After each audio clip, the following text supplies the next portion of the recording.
Oh, we're live. OBS scared me for a second. Alligator didn't want to connect. What the fuck?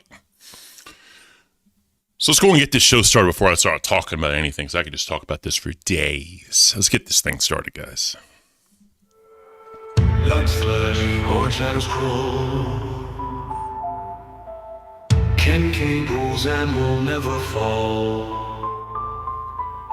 Heavy crown, heavy chains,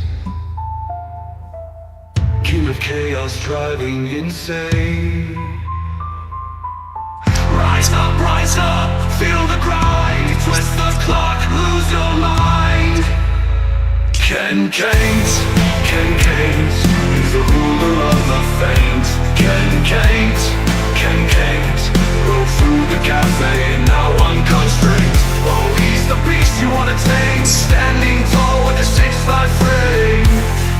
Caint.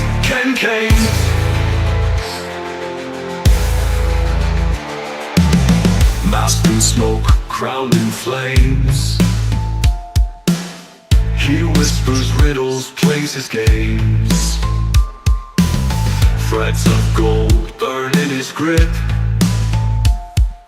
truth gets twisted, it starts to slip. Run now, hear the call. Caint's kingdoms will never fall. Rise up, feel the grind, twist the clock, lose your mind. Caint, he's the ruler of the faint. Caint, rode through the cafe, now unconstrained. Oh, he's the beast you wanna tame, standing tall with a 6'5" frame. Caint.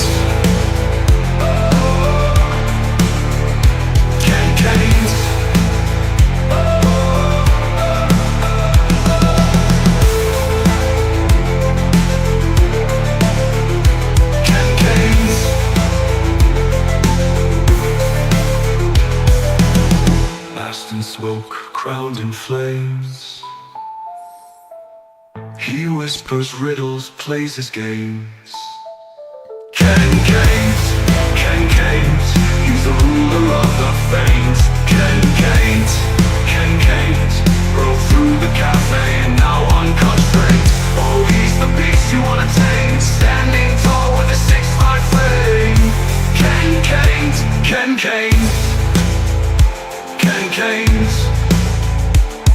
Caint.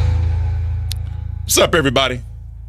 Good morning, good afternoon, good evening, wherever you're at.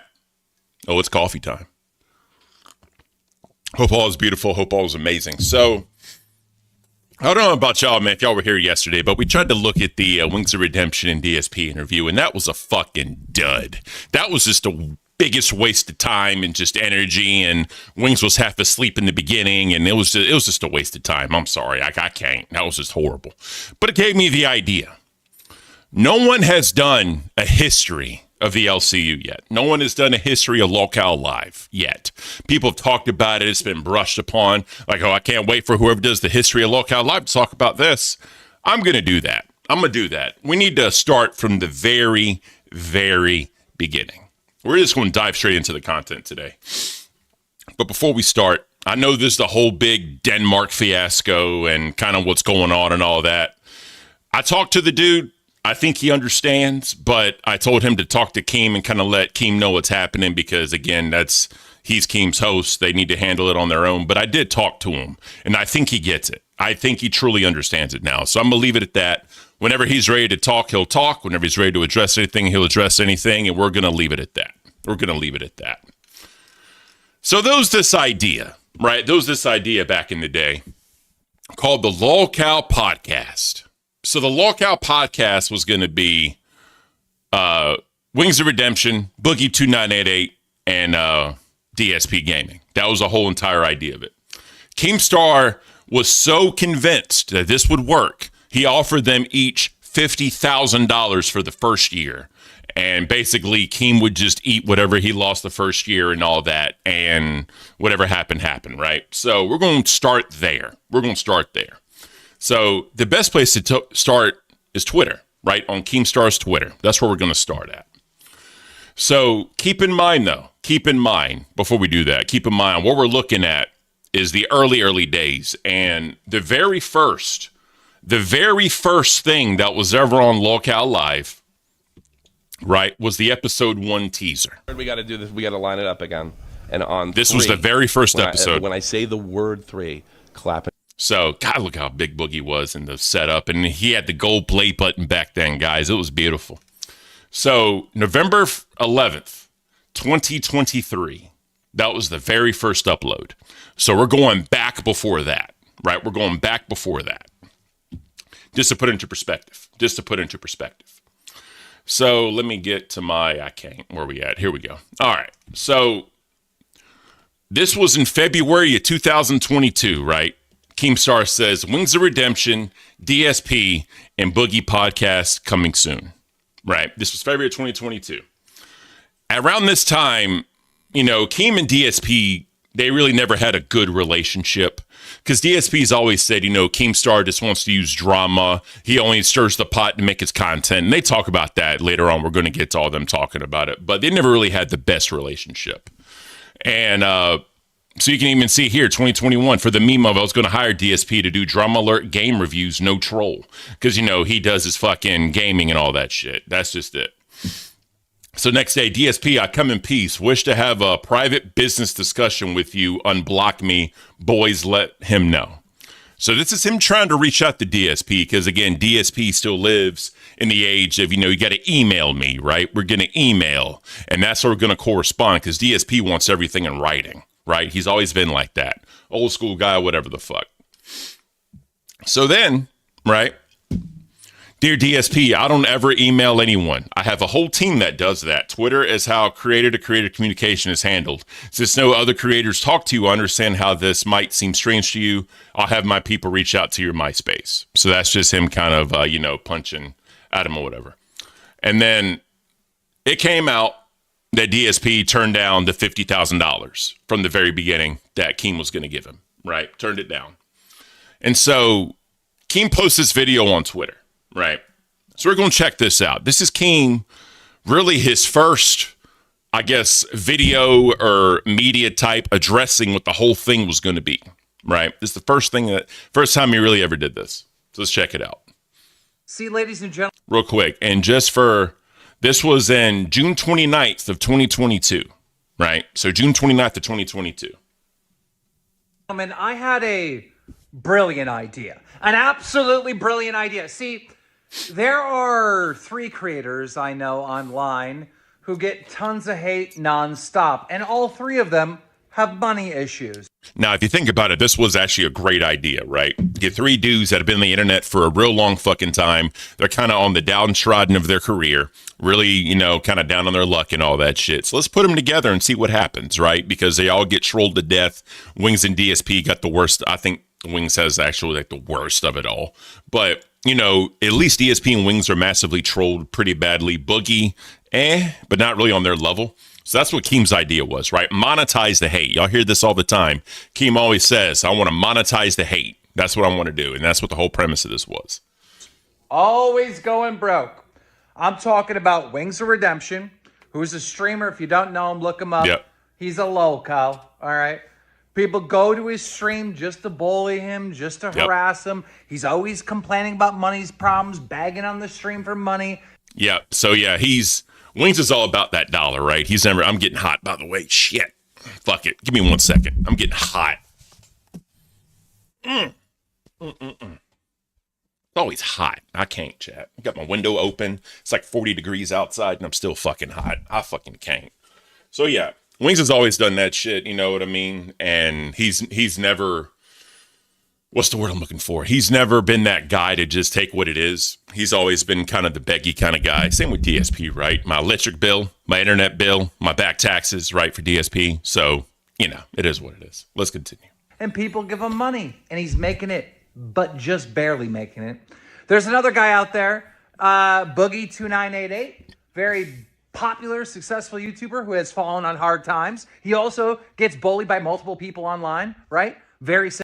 We remember the whole Boogie I Need Help video he put out, right? Like that was before this even happened. I need help, guys. I'm gonna start uploading content. Buy my merch. You all remember that Boogie interview, right? Or not the interview, the video he put out on his back porch when he put that out. Kind of a little bit before this, not exactly around the same time, but a little bit beforehand when he made his return to the internet. Similar situation. And then there's DSP. DSP has been begging fucking the 200 people that show up to his stream to pay all of his bills. Instead of getting a job, he goes to the stream and says, hey guys, my taxes are up. Hey, I got to pay my gardener. Hey guys. And then he'll blow the little money he gets from his fans on like skins in a video game. And then hit up his audience and be like, hey guys, I forgot about rent. I'm going to need a donation. All right. So that's been the whole thing with DSP this entire time. As you know, he blows his money on WWE champions. He's addressed that numerous times, lied about it, came clean again on one of his streams about it, saying he lied to everybody. Didn't really tell the whole entire complete story, but it is what it is at this point. I've been seeing this shit play out with these three.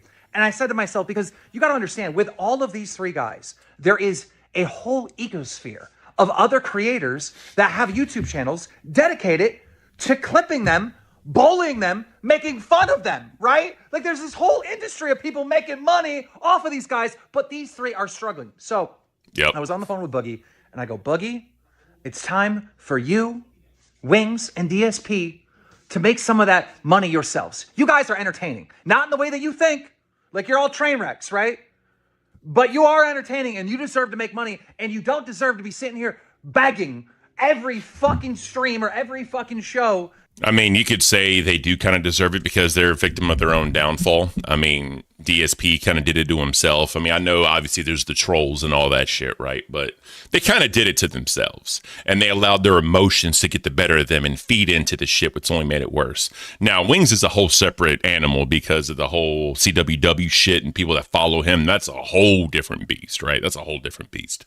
But like DSP especially, he's kind of done it to himself this entire time. That's how I feel about it.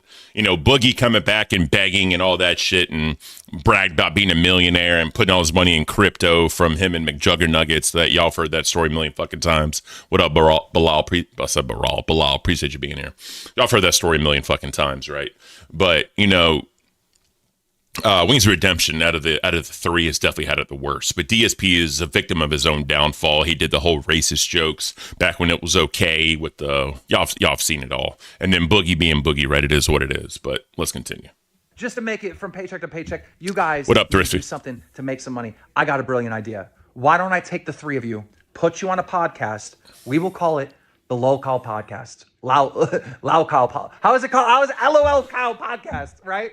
I don't even know how to fucking say this. So that was going to be the original name if y'all didn't know this. It was supposed to be the Lol Cow Podcast. And the person that got in there to help them all out, he ended up like scamming them all and like taking all the fucking social media handles for it, and then like changing the passwords and like, did all that shit and basically owned it and wouldn't give it back and ghosted them. So from then at that point, that's when it became Lol Cow Live. So the original name was supposed to be the Lol Cow Podcast because it was never meant to be what it is right now. It was never meant to be the stunts and the fucking embarrassing shit making an ass. It was never, ever supposed to be that. And it was never even supposed to be live streams. Live streams didn't happen until about a month later, if we're being honest with each other. So, from when it started, I liked it. I listened to it every single week. I looked forward to every single episode. But, it later and later became what it was because they weren't making the money that they thought they would make with just doing recorded episodes, right? They had to live stream to make up some type of revenue. So, Shit. It'll be fucking brilliant.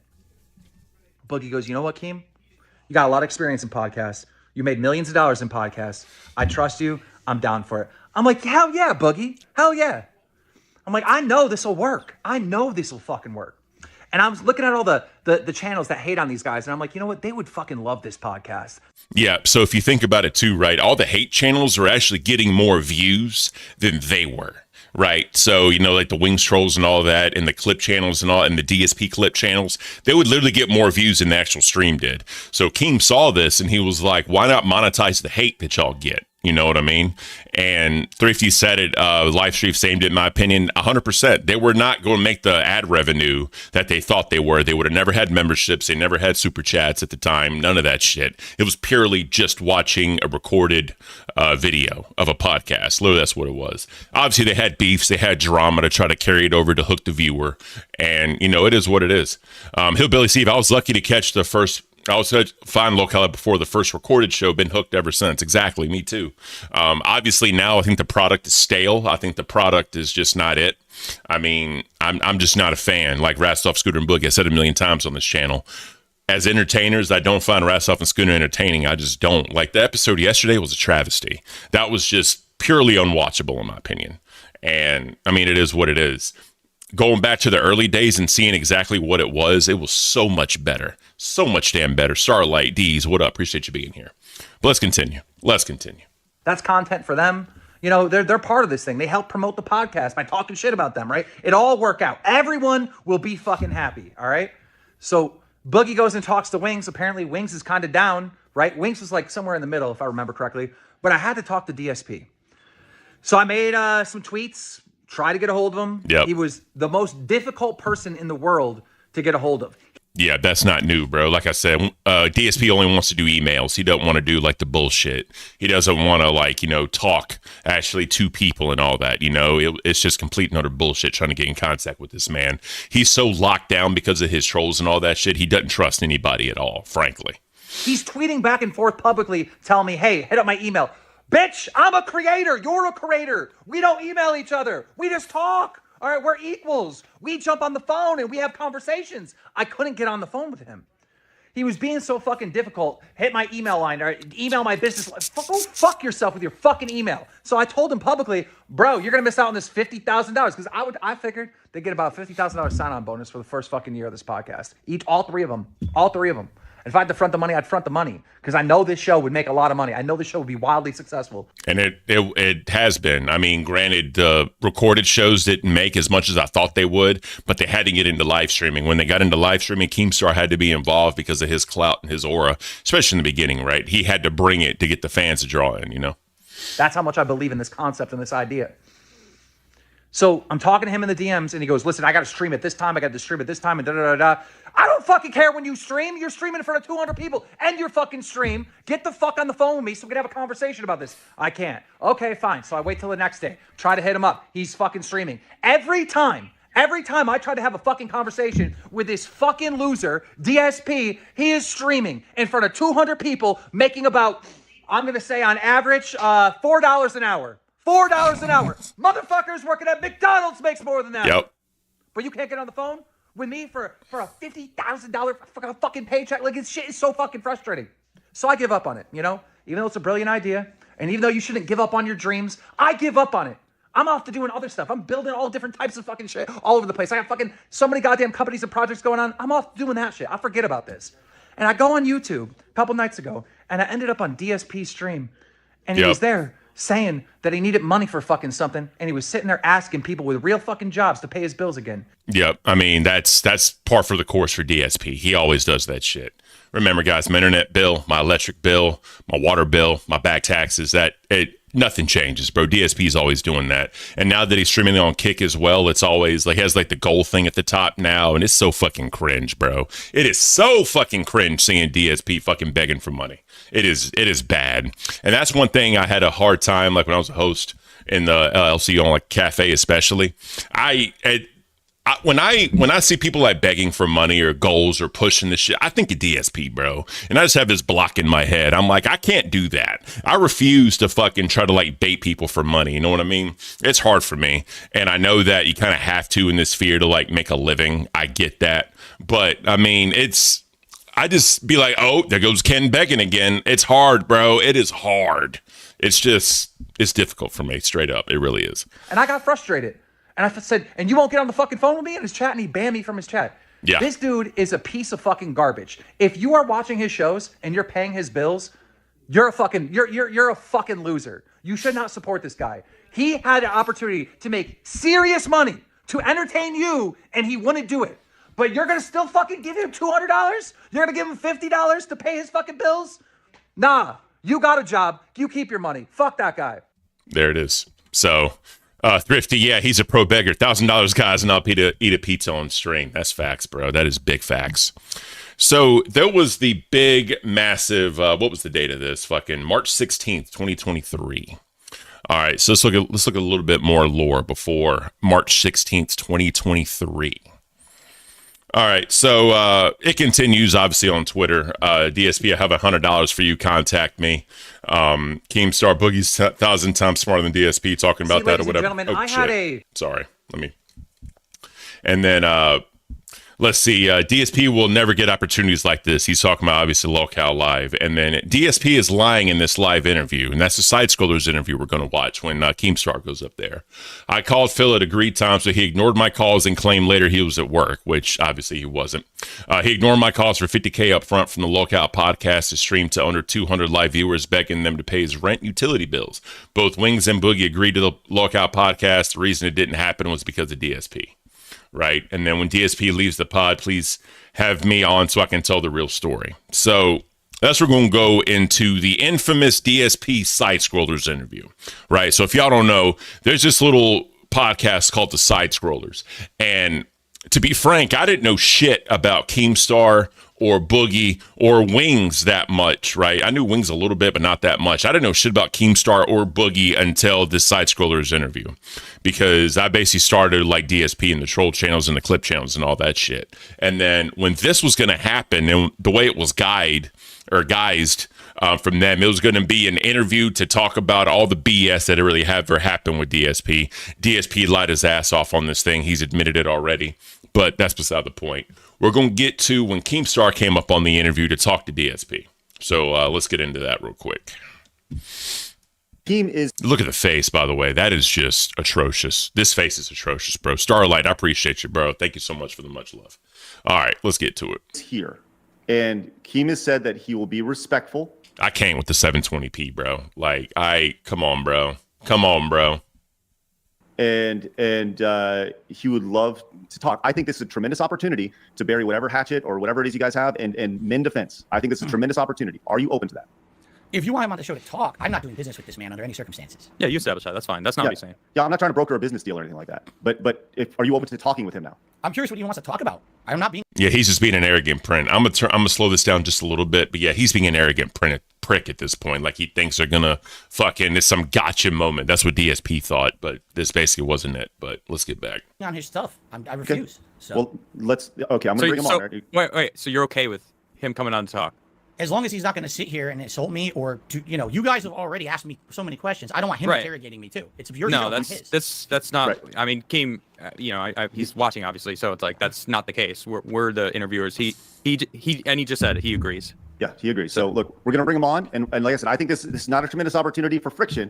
This is an opportunity to build a bridge. So let's do this real quick. Keemstar. Yeah. So by the way, this is Stuttering Craig, and this is Adam. Just to introduce them. So yeah, this is Keem live before he even had like the studio, before he even fucking streamed from that section when he first started with the wood there. This is kind of downstairs in his bar area. This is right by whatever.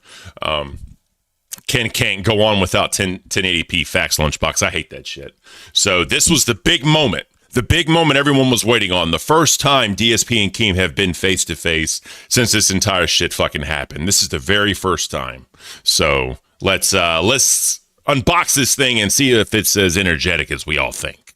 Welcome back to the show. How are you? Thank you, gentlemen. I appreciate it. And Phil, thank you for letting me on to talk to you directly. I do mean what I said here in the chat, that I will be respectful. I'm not here to interrogate you, but I desperately want to represent my point of view in this situation between me and you. Because what I've heard listening to this podcast or this interview or whatever you want to call it, is you describing problems that you have in your life, paying bills, being harassed by, your detractors or whatever. And I actively went out of my way to solve major problems in your life. And me and you are not friends. In fact, before I put together this business opportunity for you, me and you were fighting back and forth. It started. Yeah. So like I said, they've never had a good relationship. They've never really been friendly with each other because DSP look at the face of DSP in 720. It's fucking beautiful. They never saw eye to eye on nothing because, DSP was always like, yeah, Keem just starts drama. He puts down others so he can profit. That's DSP point of view. But, yes, that was the Keemstar show setup. Yes, Lunchbox, good call out. That was the Keemstar show setup. So, all right. With you on your podcast out of nowhere, reacting to me retiring when I turned 40, and you said, well, that guy's evil and, all these horrible stuff and blood. Yeah, so Keemstar wanted to retire when he was 40. He fully said he was retiring from the internet when he was 40. Never happened. Never happened. He's literally, as he said, LCU was a job. So he has yet to actually retire. And this was 2 years ago, 2.5 years ago. Money, whatever you said about me, because you don't like my show Drama Alert. And many of your detractors picked up on right away that the reason why you don't like my show and you don't support me is because we covered the fapping situation in 2016. Yep, the May 1st burst. If y'all didn't know about that, the infamous, the camera was on the whole time. Yep, so that's when, DSP was fucking yanking one and rubbing one out and the camera was on and the whole face meme. Fucking, Rich, RTU always uses that shit, the May 1st burst. That's kind of what happened there. That's completely untrue. Dude, you covered it fairly. Go ahead, respond, Phil. You covered it fairly. You didn't even really harp on it. One of your guys contacted me behind the scenes, said, do you have anything else to add? You want to be on the show? I was like, no, you covered it fairly. I don't think you were unfair at all. That's not the case. Thank you, because I don't think I was unfair either. No, not at all. Who told you that? That's bullshit. That's the detractors making shit up. I didn't everybody jumped to that conclusion why you had such a hateful response to me retiring was because of that. Because we have no previous history, Phil. Correct. I've never talked to you. The only interactions I've ever had with you is just covering this one story about you. Mm-hmm. And just, this is a great example of why I wanted to bring you on, because there's clearly a miscommunication somewhere along the lines, right? Clearly. So, Phil thought Keemstar did this, Keemstar thought Phil did this. All right. So we're in a better place, which is great. Yeah, so I like what Southern Keg was trying to do. He kind of leads the podcast, and Adam was like the heel, right? He was the ringer in the whole thing that was going to grill Phil, right? But, it was a good thing. God, look at Keem's face. It's beautiful in 720p. I can't. So, yeah. And look at DSP. God, I can't with the 720. I'm sorry. But anyways, yeah. So it was a good thing he actually came up so he could have this conversation. Because, again, like Keem said, never talked before in any type of messaging apparatus, platform, whatever you want to call it, right? So let's keep it. So to move on from that, Billy Phil ripping one, baby, ripping one. Stream, he's reacting to my retirement, and he's saying I'm this horrible, evil person, and he doesn't support me. And I responded. Hold on, Keem, is that true, Phil? I don't know. I'm sure I've criticized him. I don't know specifically what he's talking about yet. Okay, continue. I don't know exactly what was said. I'm going off of memory, but it was something along those lines. The clip gets sent to me by multiple people. So I respond to Phil because the only thing I know about Phil is him being a lolcow, right? Him on stream begging for money to pay rent and stuff like that. Yep. That's all I know about him. So I responded to him on Twitter, which I thought was pretty clever in gaming terms. And I explained to him that like we are roughly the same age. We've been doing YouTube for like 15 years each. We started at the same time. And Adba with the one gift. Thank you so much. Steve 3020, thank you for being sub to the channel. Adba, I appreciate you donating. Thank you so much. Adba, what do you think about Double C and the LCU now? What are your thoughts on that? I'm curious. But yeah, let's keep this going. Sorry. I'm retiring now and I don't ever have to work again. So I have completed this video game of YouTube. And I said to Phil, you're still on level 1. All right. You're still on level 1 and you're restarting, level 1 over and over again, like a video game, and you're getting nowhere. You're still at the point where you're begging people on stream to pay your bills and whatnot. And I thought, yeah. So if y'all didn't know that, the level 1 podcast that DSP does in the beginning of every single stream, he named that because of what Keemstar said about him. He always says, welcome to the level 1 podcast, right? He did that because of what Keem said, saying he's always stuck on level 1. But I don't support it, but I can't control him. All right. Fair enough. We'll see what happens with that Gemini. I ain't gonna wish him nothing but the best, but it is what it is. That was a good response, right? Even though I am talking trash and, we got a little drama going on for Twitter and whatnot, I thought that I was actually giving you good advice. And, I was going to say that is that advice or is that more like, that felt like a backhanded smack with, internet Twitter battles, 100. Yeah, and they're right to call that out because Keem, damn guy, look at his face, well fucked up with the 720p. I can't. God, I hate it. But anyways, back to this. They were right to ask him that question because it deemed, Keem's the asshole with the backhanded comments. It's fucking dumb, bro. 100%, but it's also advice, right? My point in those Twitter videos was that Phil needs to do something different. You know, imagine you're playing a video game, you're on level 1 and you try the same technique over and over again. All right. And you're dying and you have to restart the level over. Like, you're never going to beat level 1. And that's the situation that Phil has been in. Right. And Phil, what are your thoughts on that? Do you feel like there's any truth to that, or do you feel like that Keemstar is out of his way to kind of make you look a fool? Well, first of all, the best way to give life advice is to, say it in an insulting way, for sure. I mean, everyone's very receptive to it, correct? Right. Well, fair point, but slap let him finish, game on Twitter. Yeah, so DSP obviously being the holier than thou, and I'm on my big horse, high horse. I can't with the thoughts. He's on his high horse right now, basically talking down. But yeah, if you watch a DSP stream right now, nothing has changed. It's always like, all right, guys, we got to hit this goal. We can do it. Blah blah blah. I'm gonna stay overtime for an hour, see if we can hit it. Doesn't hit it. He's pissed off. Talk shit to the audience. I mean, it is what it is, dude. It's dumb. Is there some truth to it? Yes. Okay. But here's the thing. If you have a criticism of me, then criticize me fairly in a way where, maybe I have a chance to have a conversation. Instead, you just go to your platform and you say something nasty about me on there. I'm a tiny little guy. Okay. When I say something on my stream, who hears it? A couple hundred people. Yes, my detractors then echo it. They extrapolate it all over the internet. Boom. It's amplified. Correct. But I'm the little guy. You are a big guy, Keem. You're huge. You have a giant reach on the internet. Do you not understand that the stuff that you say and do has repercussions for everyone around you?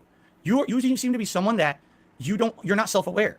You don't understand that when you say something like that, now I have to live with that shit for months on end. You're on level 1. Phil, level 1. You've been for 15 years. You're just on level 1. Do you think Yeah, but the thing is, DSP hasn't changed. He hasn't tried to change. He hasn't done anything to change. He's still so focused on money, and he's solely focused on his profiting. And then he uses his bills as a reason, his mortgage, his taxes. Nothing's changed about DSP. So when Keemstar calls him out, it is the truth. Obviously, Keem's going to be an entertainer when he calls it out, like for content, because he's very content brained. But, there's always truth to it. And I mean, what are you going to do, bro? I mean, you got to look in the mirror at some point, DSP.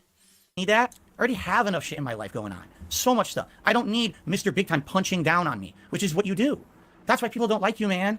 I didn't how see do you it. not understand that? I didn't see it that way. I saw a clip of you talking all kinds of shit on me. Thank you, Adba, for the gifted again. Appreciate you, Tartan. Thank you for being here and being a sub to the channel. I appreciate you, bro. Like, unprovoked, and I just responded, talking shit back, but also giving you advice. That's the way I saw it.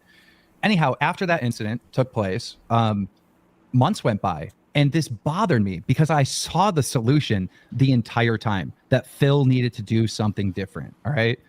I am a person that recognizes entertainment. I really, really get it. You got to understand, Phil, you have haters, you have detractors. So do I, but I have more. I have more than Wings of Redemption, DSP, and Boogie combined. I have way more haters, but I'm still successful, and I still have new business opportunities, and I'm still making money. I was supposed to retire a year ago, and I'm still doing new stuff and being successful in this platform because I understand this business very, very well. And So Keemstar has always been in some shit. He always starting up new projects. I mean, look at the fucking LCU, right? I mean, he says he knows entertainment and all that. He's hired all these fucking people. Some have panned out, some haven't. I mean, it is what it is. But it's such a, in the eyes of YouTube, right? It's such a small community in the grand scheme of things. They really haven't gone outside of their niche community in the eyes of YouTube in order to try to gain new followers or whatever. Yes, he hires new interns to try and bring in a different audience that likes that person that wants to watch their show that may watch other shows. Totally get that. But I mean, at the end of the day, I mean, he's made some good decisions and some bad decisions. I mean, it is what it is. even though you have that hate, they are viewers. They are your customers. The detractors are your customers. The haters are your customers. And they're more loyal than the people that give you money, that donate on your stream. That is true. The people that hate you are way that you're more talking loyal. about, that's like, you can't pay for that shit. I mean, look at how many people are here. 2,500 people are here. It's just, it's you have a legitimate fan base. Those haters, those people that don't like you are your fans. And I wanted to solve this issue for not just you, but Wings and Boogie. I looked at all of you guys, you're lolcows, right? You have more haters than like supporters, right? But really, they're all fans. They are all fans. They're all obsessed with you and watching your content nonstop. The solution really is to get the three of you to do a podcast, all right? Those haters are going to watch. They're going to absolutely love that these three guys have come together to make content. Now, yeah, I mean, they still have hate watches to this very day. I mean, you've seen all kinds of clip channels come and go. You've seen a lot of them come up. Like the biggest one is like Lebrowski. He's like the biggest number one like criticizer, or I guess clip channel, whatever you want to call it, or detractor channel. I mean, he's the biggest right now, but they've come and gone, and you know, I mean, they move on to other locales because they get bored of this. I mean, it is what it is, but there's always going to be the hate orbiters that watch your shit, that put out content, and especially the clip channels that just get clips and put them together. You know what I mean? So Adba with the 5. Last one. Thank you again for the nuance the other day. I truly appreciate you giving your perspective, but it is what it is. All good, Adba. I appreciate the $5. Thank you so much for that. I just tried to help him see both sides of the coin. I tried to say, hey, if you do, this is what's going to happen. If you don't go, this is what can happen. I tried to help, you know, Gemini all out I could. But thank you so much for the support today. I greatly do appreciate you. Between the three of you, you guys don't have the business sense to like really figure this out and make this thing actually happen. But I do. All right. And you guys don't even understand how valuable you are as individuals, as entertainers, because you look at the numbers and you're looking at everything and like, oh, well, I've fallen off. And, you know, that's the mindset that you have, right? Yeah, I mean, Wings has even done that shit too. Like, you can look at old videos or whatever. And when Wings was uploading, he wasn't even going live, just uploading videos. He would put up 5 and 6 videos a day, hoping for the home run that would get, you know, a lot of views or whatever. But I mean, what are you going to do, bro? I mean, you can't flood and then hope that, you know, a hit happens. You know, it's one of those quantity over quality. That's what Wings was looking at, you know, and I guess you could say the LCU is doing that now. But I mean, a lot of people don't know this, man. But like before Fat Camp, Wings was saying how they were going to move to like every other day so people don't get burned out. That never happened. I mean, they still do streams 5-6 days a week. He has 2 circuits now, and it's just a lot going on. Like, there's no break. You know what I mean? There's no break for people unless it's the weekend. But again, the lower channels have to keep streaming to try to compete on the leaderboard and shit, right? I mean, I've talked about that a million times. Y'all know my thoughts on it. But, you know, with these guys, they were in their own right entertaining, however you want to look at it, and Keem wanted to bring them in so all the hate comes to one place, right? All of it will come to one place, and then that way they all profit from it, right? But DSP didn't see that vision. DSP does not want a boss. DSP does not want anybody to answer to. He wants you to just do his own thing and be left alone with his 200 viewers and beg them for fucking money to pay his bills. That's all DSP wants. Adba, nah, you're good. I mean, I'm not asking for a daily thing, but you're the only supporter of the channel today, so I'm just thanking you for what you do. But I appreciate you. But let's get back to this. But I have a different mindset for each and one of you, that you guys are amazing entertainers, but just not in the way that you want to be. Right? You're lolcows, but there's so much value there. By putting the 3 of you together, and, you know, each one of you would own 25% of this. If you watch DSP, he's not interested. You can tell his body language. He's looking off to the side right here. He's fucking, I know he says he moves around because of his back, but he's disassociated at this point. I think Keemstar's just wasting his breath, and Keemstar's is mumbling at DSP right now. But regardless, though, let's hear the man out. Podcast. All right. We never got to have this conversation, so I do want to have it now, even though I know you're not going to do it. All right. I would also own 25%. I would do the business aspect of it. I've had many success selling podcasts to exclusive deals with Spotify. Hold on one second. Let me go back real quick. Together. And, you know, each one of you would own 25% of this podcast. All right. We never got to have this conversation, so I do want to have it now, even though I know you're not going to do it. All right. I would also own 25%. I would do the business. So remember, each of them were going to own 25% of the podcast, right? Whatever happened to that? Never happened. Like, you know, Tommy even said he never owned part of it. He never got paperwork or whatever accepting the 25% shares. Wings and Boogie thought that they fucking owned part of it, but they signed it away for that fucking severance shit or whatever. There was never any shares. There was never any ownership, right? The LLC owns the podcast, right? They've talked about this in the past too. The LLC owns the podcast, right? And the LLC pays out the checks every month. So there was never any ownership. Like, never, not one time ever. Never any ownership between now Tommy C, Wings, and Boogie. Never. They just got 25% of the revenue. All it was.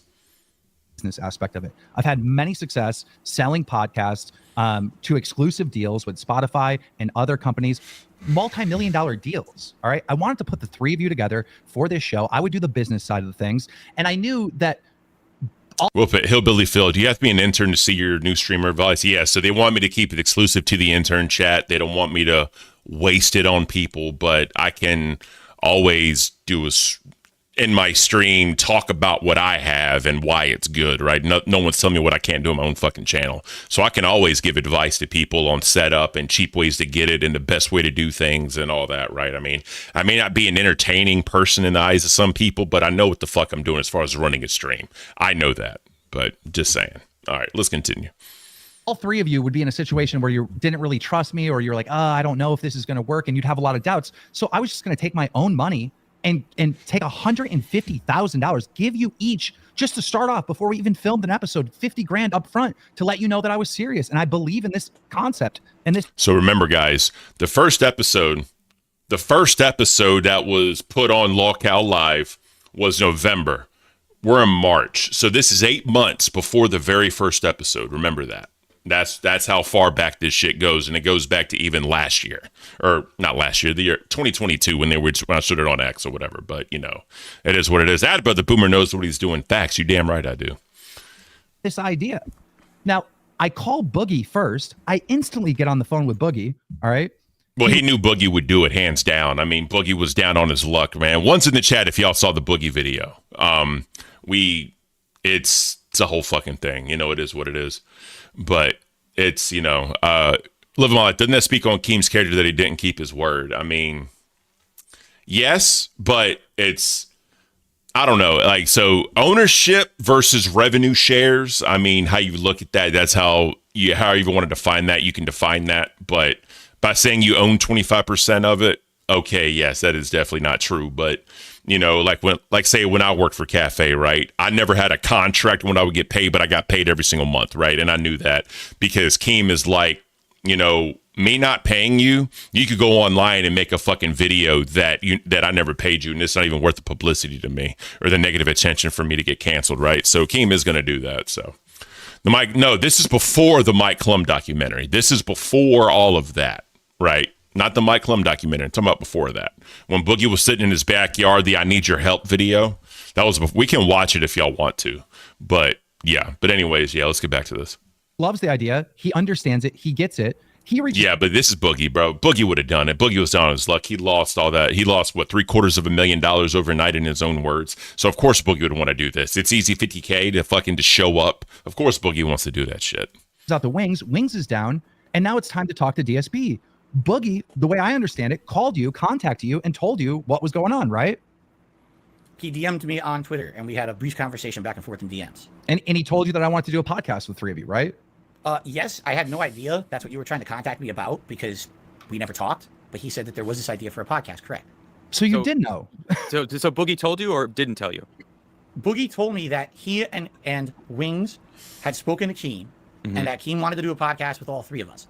No money or anything was discussed. He just said, he wants to do a podcast with all three of us. I didn't know that's what Keem was trying to reach out to me. I don't know if they talk about it here, but the funny part about this too, if y'all didn't know this, once this all was figured out, DSP actually reached out to Boogie and to Wings about just the three of them doing a show and not even involve Keem. I don't know if y'all know that or not. They've talked about that at some point during the show. Locale Live. So that's actually kind of hilarious that DSP would actually do that because DSP basically showed his hand that, yes, I knew this would be successful. Let's do this and not involve Keem, and we'll split that 25% between the three of us so each of them get 33. I always thought that was funny as shit. Said maybe that's what it was. I didn't know because I never spoke with him. Phil, hearing this and hearing the business opportunity that was laid, I don't even know if it's still there or not, but what are your thoughts right now, given what Keem has said to you? I think personally, if DSP, sure, let's do it. I think Keem would have done it. I think right there on the spot, Keem would have said, all right, cool, unblock me, we'll talk, and we'll get it figured out. And DSP would be like, no, send me an email, then we can do it. Like, bro, fuck you. But I do think if DSP said, let's do it, then I think it would have been good. Now, in hindsight, looking at what it is, DSP wouldn't have lasted long. I think once they went to live streaming and what the show ended up becoming, DSP would have been out of there in less than a year. Personally, that's what I think. But that would have been a whole thing. You owe me my $50,000 back or a prorated, blah, blah, blah, whatever. We didn't need to get into all that. But personally, I do think Keem would have done it with DSP if he agreed right here, though. But let's continue. Thoughts? Like, Yeah. you mean? Yeah, What just, do you feel? as he's laid this out, like lay out your feelings based on what Keemstar has laid out for you. I have absolutely no problem doing anything with Boogie or Wings. In fact, I had the conversation with Boogie back and forth a little bit more later in the year. Would he be interested in maybe doing a podcast with me or me being on his show or whatever? Whatever it may be. These guys, I did a react about Wings last year about his documentary. Yeah, DSP Reacts. That channel went to the wayside. God, that was horrible. That me doing a collab with them, just doing a fun podcast, is not out of the question for the future. But your issue is with Keemstar and his business principles. Correct. Okay. So Yeah. So again, DSP has a problem with Keem, and obviously he'll go into more detail here in a sec. understand. So even if there's an opportunity for you to remove yourself from quote unquote level one and potentially have an opportunity further down the line to potentially sell the podcast to something and put 50 grand in your pocket initially, that's a 100% no go for you.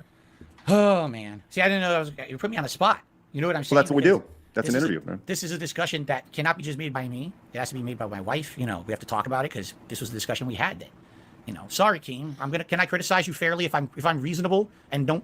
All right, yeah. So here, DSP's going to get back on his soapbox and basically talk about what he thinks about Keemstar, and this is basically kind of what led him to not want to do the podcast with Keem because of what DSP's thoughts are. So let's get it.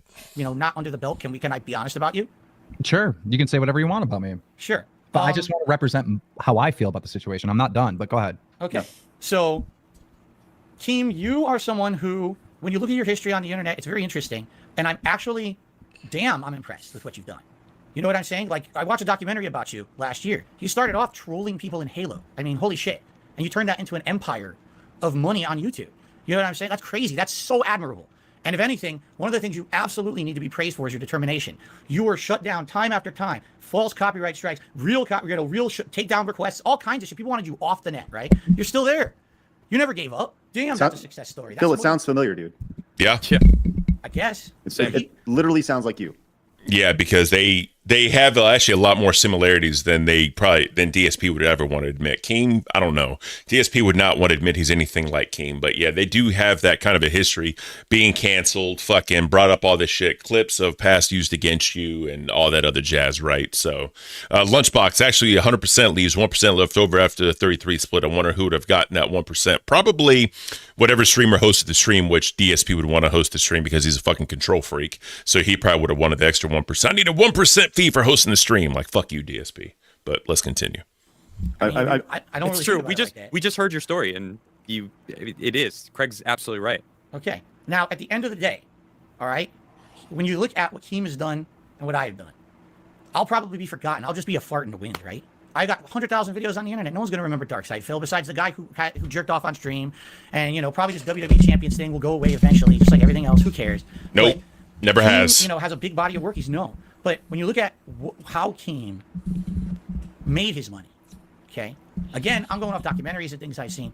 I mean, Keem, you have to openly admit that there were a lot of things that you've done that you probably have no issue with whatsoever. You always feel from your perspective, because there's always two perspectives on everything, right? Holy shit, Phil. I got to say, this is fucking rich coming from you right now, though. Yeah, yeah, because DSP has always said, people got their opinion of him from clip channels and troll channels, and DSP is basically saying the same thing. Like, yeah, I watched a documentary or two on you, now I have my opinion based on those. Like, he never really gave Keem a chance. Like, DSP has always wanted people to give him a chance, right? So that's basically what Adam's calling out right now. You're getting your information from the detractors that Keem has, and that's where you're basing this on. When this whole episode, you have been talking about how much shit your detractors have made other people think about you. Like, do you hear yourself right now? Indeed, I do. That's the nature of the beast. That's how YouTube works, man. That's how all this works, right? Fuck, man. You're right. So, from what I've heard and seen about Keem, I call them a misery broker. All right, Keem, on a day when you have a good day, it's because someone else is having a bad day. Someone else has drama going on. Someone else has horrible things happening in their life. It's your good day, man. It's time for you to blow that up, and then you interject like a shoe wedge. Get into that life. Get into that drama, right? You gotta be a part of it. And now get them on your show so that you can pull this out to be not just a one-time thing, but now it's going to be pulled on for weeks and weeks. If there's something, Phil, do you know the internet at all? Do you know the internet at all? Yes, I do. Do you see who's successful on the internet? I mean. Yes. Yeah, I would probably be more successful if I talk shit on people, but I don't, and I do what I can because. Yeah, so basically, I think what he's talking about right now is Drama Alert, right? And Drama Alert was that news show so everyone could keep up to date with internet personality, celebrity, the dramas going on, and all that. Because no one gives a fuck about good stories. No one gives a damn about the good in people. If they fuck up or if there's a drama around them, if they're getting canceled or something, that's what people want to hear, right? So Keemstar capitalized on that with Drama Alert, and I mean, you can say what you want. That was a damn good fucking idea, and he made millions off the shit. He still fucking does it, I think, like on Snapchat, and he fucking brings in the money from Drama Alert. It's a damn good idea, and he got well known from it. You know what I mean? But, you know, DSP just kind of wants to stay in the shadows. He wants to do his own thing. He don't want nobody to bother him, even though he does fucked up shit, and he begs, and he constantly begs and doesn't do anything to further himself. He's just stuck being on level 1, and he's okay with that. Just milking the viewers he has to pay his bills. And he's not even apologetic about it. Like, he's come out and said, like, yeah, I've had fans of mine email me saying that, you know, they want me to beg less and all that, or they don't like it. He'll do it for like 2 or 3 streams, see the money's not there, then he goes right back to it, right? That's what DSP does. That's what he's known for. But, I mean, no one's perfect, you know what I mean? And if his fans want to support him for that, let him support him for that, right? It is what it is. But, you know, for him criticizing Keem on how he made his millions, I mean, Keem capitalized on something that not a lot of people would have thought of, or if they thought about it too late, because Keem had already done it. There's been a lot of copies of Drama Alert that were never successful because Keem just did it better. Keem is a very charismatic, entertaining person when he's on camera, right? That's kind of what made Drama Alert, but it is what it is. Hey, that's just where I'm at, you know? So it's like, you can't be upset when people use the algorithms for their advantage, which Keem seems to have figured out. You're right. And at one point I was a really stupid, jealous guy. Man, I feel like I'm putting out content that's not harmful to anyone. I'm just doing gameplay. I'm dicking around on the internet here with my viewers. And this guy gets over and he's doing this drama content. People are saying it's hurtful. You know, you're right. At the same time, everyone has what's called a moral compass, correct? And, you know, I've been talking about this on my streams recently. I was raised a Roman Catholic. All right. I'm not religious anymore, by the way. So this is not like an excuse, but I grew up with certain morals, all right, and values. And to me, if the only way that I can get over on the internet and get just get over in life is by stepping on other people, I'm not going to step on those people. I would rather be. I don't think that's what Keem's doing when he's making videos. You know, I see, yeah, D-Day Cobra. Shout out to him. I saw him in chat earlier. You know, and tweeted us out. Thank you, buddy.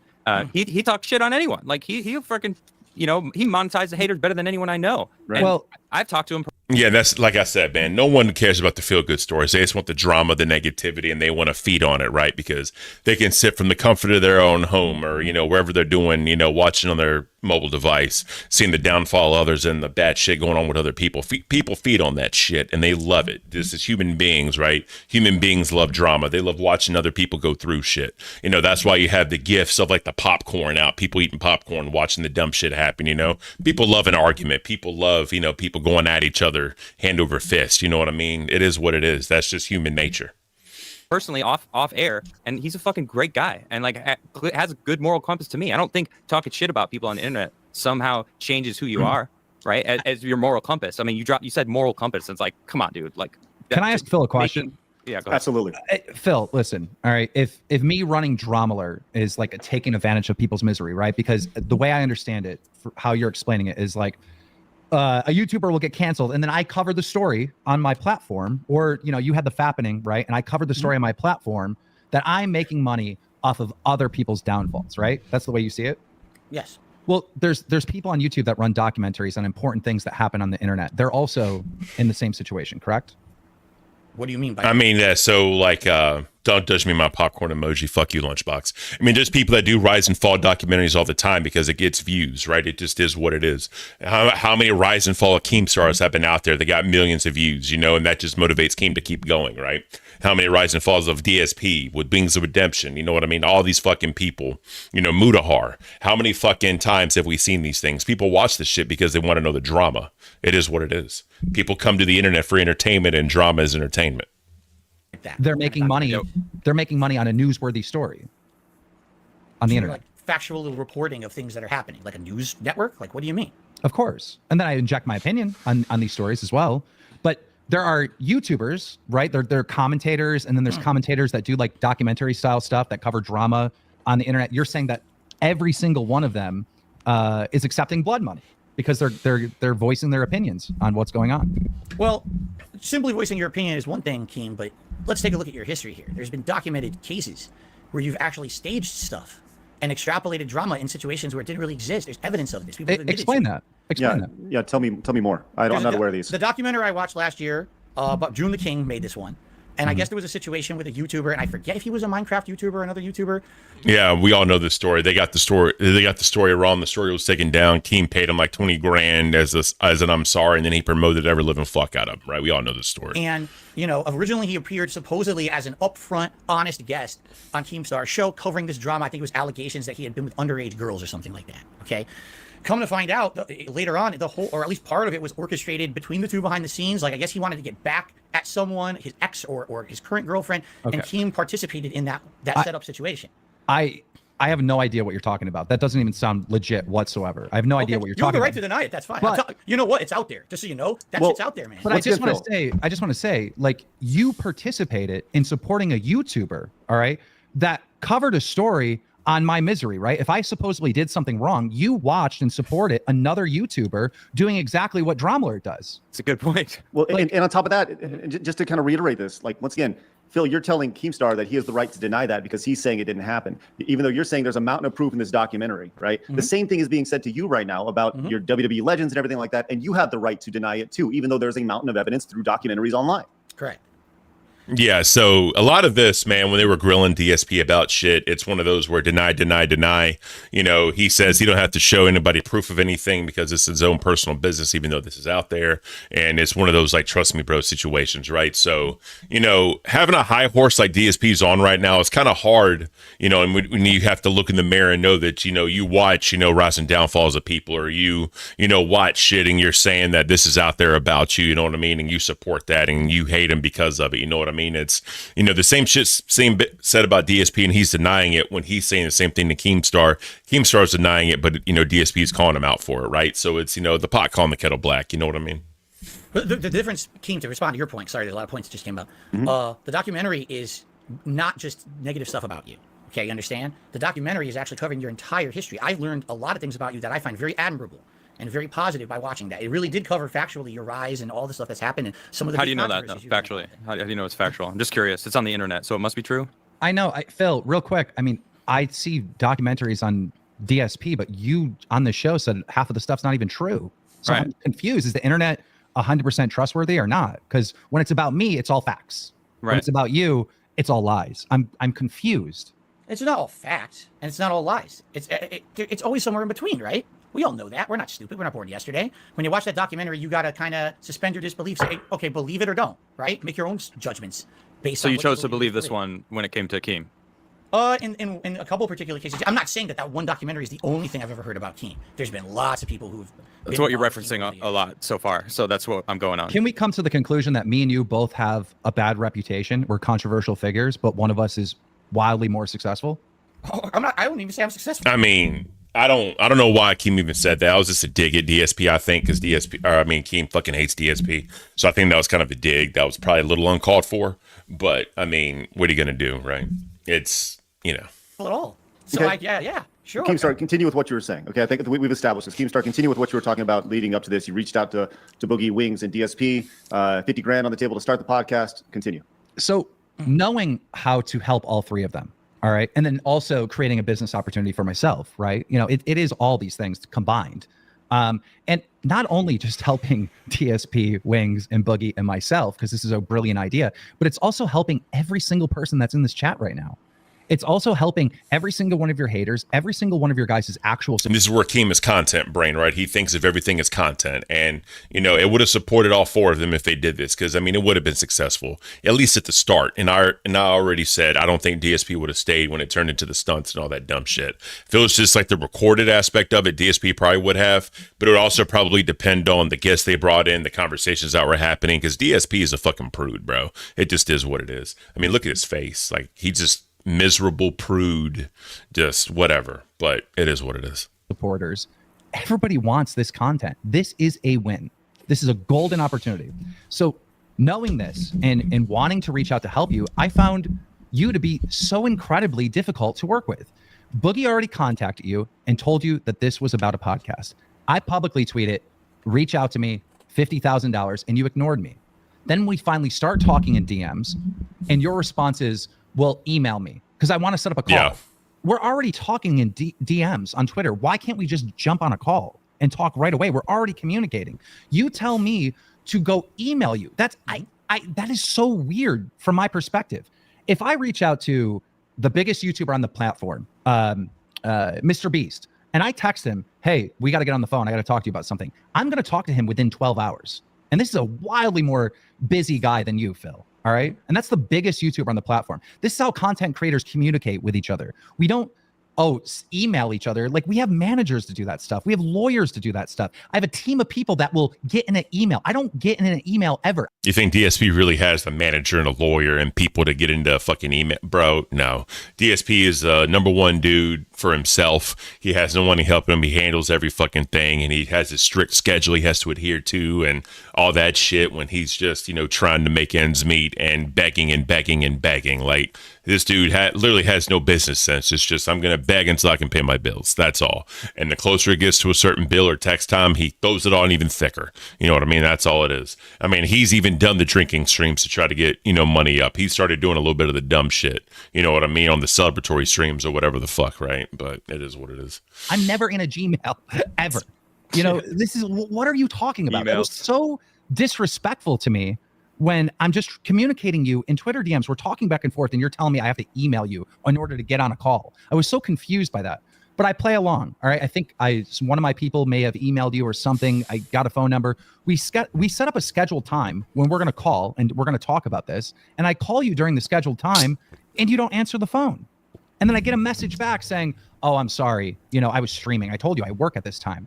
Well, even if that is true and you were streaming, that stream is not more important than my phone call and my opportunity.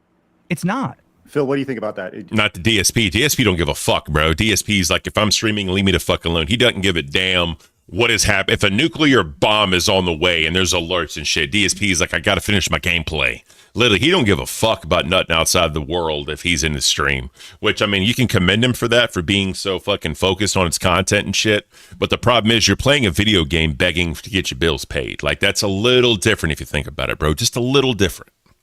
Do you think that's accurate? You have an opportunity to put 5 figures in your pocket, and you kind of give us your mindset there, because I don't. It's all semantics, because who cares how you're talking or whatever. First of all, Craig knows how to contact me. He contacted me to be on this show. It was pretty straightforward. Wouldn't you say, Craig? It was pretty easy to reach out to me. It wasn't hard to reach me, was it? No, I emailed you. Yeah, it was easy. And when we were able to talk back and forth pretty reasonably with no issue, correct? I don't think we ever had an issue, right? No.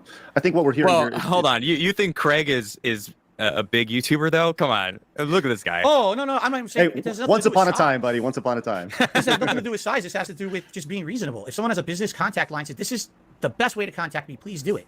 But instead, you go to your giant audience on Twitter and you just scream, I want DSP to contact me immediately, $50,000 on the line. It's hostile, it's disrespectful, it's unprofessional. So you got triggered and were on the defensive immediately when you saw that from Exactly. Keem. You did not see that he was actually reaching out to help. No, even not though at all. I didn't even know. Yeah, he didn't take it that kind of way, but I mean, it is what it is. Because Keem is like, the more people that bug this guy, the more people that, like, not harass him, but like, get on him about contacting him. Maybe he will, who fucking knows. But DSP blocks all that shit out. He doesn't care about any of this shit. He just wants to do his streams. He doesn't care what people say. If his audience fucking doesn't say it, he doesn't give a shit. He just wants to do his meaningful content for people and just stay drama free, even though that's never going to happen, right? It just is what it is. Well, to tell me my chat what's happening. So according to like what I've just heard, you were talking shit about him retiring, and he jokingly responded and kind of slapped you a lighthearted slap with a glove, but said, "You know what? I'm gonna hook you up anyway." That's the vibe I'm getting. And you were stuck on that. What year was this, by the way? Just because I kind of have a. So this was recent. Yeah, roughly a year ago. Wow. Okay. Wow, I wasn't expecting that. I was expecting a little further back. I mean, it feels like, Phil, you're in this time of like, you're trying to find that way past this spot that you're in. And I don't mean to like call anything out, but it does feel like that's being stuck on level 1, right? And it feels like, I mean, shout out to Keem for like actually reaching out after you were talking shit. Like, that's not something that happens. And if he would, yeah, I mean, so DSP, he's tried to, like, he's doing these interviews. He did the whole thing with fucking PPP and all that shit, fucking Kino Casino or whatever. He's tried to do it, but Kino just played his ass for a fool, and it was hilarious when all that shit came out. He did the interview with fucking Wings, and it was god awfully terrible. he tries, but that's just not who he is as a creator. Like, he's not that person. He's so stuck in his ways and stuck into all that shit. He doesn't want to give the people what they want, except for his little, 100, 200 viewers. That's it, right? But, I mean, at the end of the day, DSP ain't going to change for nobody. He don't give a shit. He's stuck in his ways. So, I mean, you can say that's a good thing. Like, big ups to you, Phil. Or you could say, bro, you need to eventually collaborate more and do some shit outside of your comfort zone and try to like build up your audience to get more than 200 people a fucking stream, right? I mean, it is what it is. Is truly trying to help you out. Like that's kind of surprising. I would, if someone was talking shit about me and I was as successful as Keem, I'd been like, fuck this person. I wouldn't even acknowledge them. Especially as you say, it was just some small time. I don't remember what wording you chose, that you weren't even successful in your own mind. But him talking shit to me isn't a personal thing, right? It's an opportunity for me to make a Twitter video and make some entertainment for my audience. Like when I go on the internet, that's how you internet right there. Yeah, it's all content brain, right? It's like, oh, he's talking shit. All right, let me put some shit out there for my audience, get some buzz going, get a little back and forth, right? That's the entertainment. That's the content creator brain coming out. You don't take the shit personally. You just fucking go back at them. You know what I mean? I mean, it is what it is. That's how the internet works, especially in the drama sphere and the entertainment sphere that they're involved in. The shit talking back and forth is just how it works. I mean, it is what it is. When I go on the internet, I am not thinking about, will people like me? Will people hate me? I'm thinking, let me make a piece of content that people will enjoy watching, whether they like me or hate me or whatever. Let me make some piece of content that people are interested in. That's all I ever think about when I come to the internet, is serving viewers. All right. Phil, hold on, real quick. Phil, are you okay with this? I don't want. Yeah, just with this conversation. Internet. I just want to make sure you're cool with it. No one really cares. I'm okay with this, but I mean, obviously, we want to get back to the other topics too, right? I mean, we're working through things. So I got a question for you, Keem. Is this? You don't mind if I call you Keem, do you? No, that's. Oh, bro, come on. I know he's trying to be respectful, but let's come on, bro. Come on. It's fine. Okay, Everyone calls me Keem. All right. All right. Is the offer still there for this to happen? I mean, if Phil is open to it, I would say potentially, but not really, right? I took Wings of Redemption and Boogie 2988, who were willing to work with me and understood this business opportunity, and I'm setting up a boxing match between the two of them, and I'm going to break the internet with this. All right. We all know the boxing match. We don't need to go into that. That happened right before the podcast started, or right before Lookout Live started. We all know that history. You don't need to go into any of that shit. But yeah, that was kind of, the boxing match was like a prelude to the actual like streams that they did and the videos that they did, podcasts they did, right? That's kind of how that worked. It ended up being successful for everybody. I mean, fucking Wings and Boogie made their 10 grand, which, if that's a lot of money or not a lot of money, that's up to y'all to determine. But I mean, what are you going to do, bro? This is a awesome opportunity. And that also led into the Boogie documentary. And right after the Boogie documentary, that's when Locale Live started. For Wings, an awesome opportunity for Boogie. This is going to be broadcasted on May 13th. And I haven't even announced this anywhere yet. This is an exclusive. It's going to be free to watch. Oh, shit. It's going to be free to watch. And can I ask a question? Yeah. Of course. Since I am the guest, right? Of course. Okay, Yeah, please ask. Yeah. Keem, again, I understand your reasoning here. You're saying I'm just making content people want to see, right? Is there any line that you won't cross when it comes to content that you think people want to see that you can make profit on? Do you have any kind of restraint? Do you ever feel that morally something is too far? Because I personally... This is DSP on his high horse right now, right? The meaningful motherfucker, the dude that puts out shit for everybody. That's... Come on, DSP. Like, just stop. Just stop. And many others hear this about this boxing match coming up. Okay, now let me give you my perspective. Okay. Wings of Redemption, Boogie, two desperate guys. We all know they're down on their luck. They could definitely use some money, right? We all know this. They publicly project that to the internet. They're both, technically, from what we can see and understand, they're kind of unhealthy. Maybe not. Who knows? But you only know what they project, correct? Do you not feel that having two people like this, overweight, possibly unhealthy, doing a boxing match against each other so that everyone on the internet can laugh at them could possibly, just possibly, be either putting them in harm's way or maybe be considered morally reprehensible because of the repercussions that could happen during this match? Yeah, so Boogie's already made it clear he doesn't give a fuck how people look at him. He just wants his payday, right? You can look at Locale Live now. All Boogie talks about is money. Like, I need to make my money. I need to do this. I need to do that. And people just flood them with donations for that, right? I mean, it is what it is. Keemstar doesn't beg, right? Because he doesn't need the damn money, but he'll what Keemstar calls flirting with the audience, right? He'll flirt with the audience a little bit and they'll fucking pay or whatever.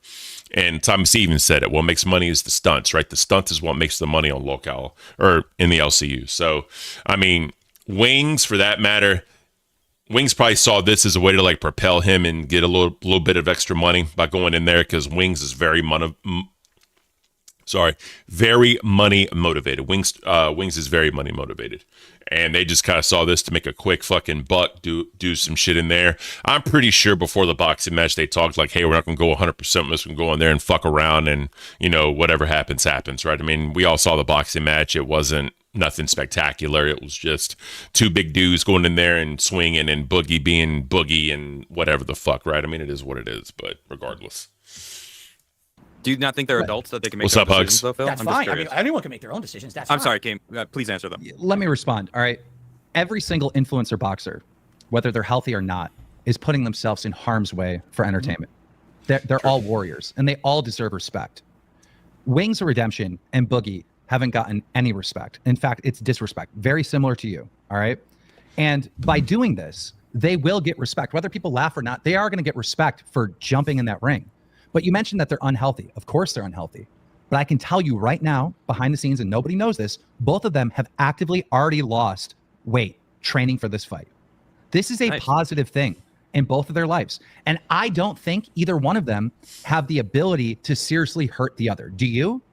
Do you think they're in real danger by fighting each other? I think these are equal opponents. This is not a serious boxing match, Keem. They're not boxers. They don't know anything about boxing. These are two overweight guys that are going to go at it, swinging. Are you going to anything can watch? happen. No. Yes. You know damn well he watched, bro. You are. You know damn No, I'm well not. hell he I don't watched. watch that crap. I don't watch But your crap. Phil, You're out of your Phil, mind. you know, I don't you know who believe is, you know who is gonna watch it, Phil? Everyone else. Everyone. Great answer. That's exactly what I would have said. I just So- don't believe you. It really comes down to what I just I'm said a not little gonna while watch it, ago. When I look at like making content for the internet and doing stuff like this, my question is, will this serve viewers? And I know it will. I know so many people are going to tune in. I know so many people want to see this. And I don't believe you when you say you're not going to watch this. I think you are going to watch this fight. And, think about, like the original camping trip, right? I was putting out content for the audience to donate to.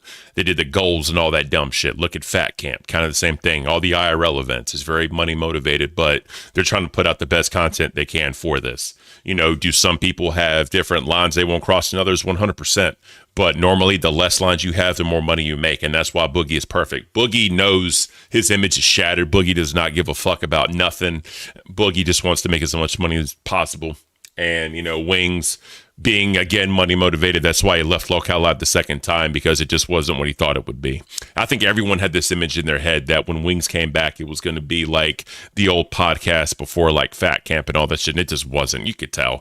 For like a few episodes or maybe like a week, they tried, but it wasn't the same. It completely was not the same.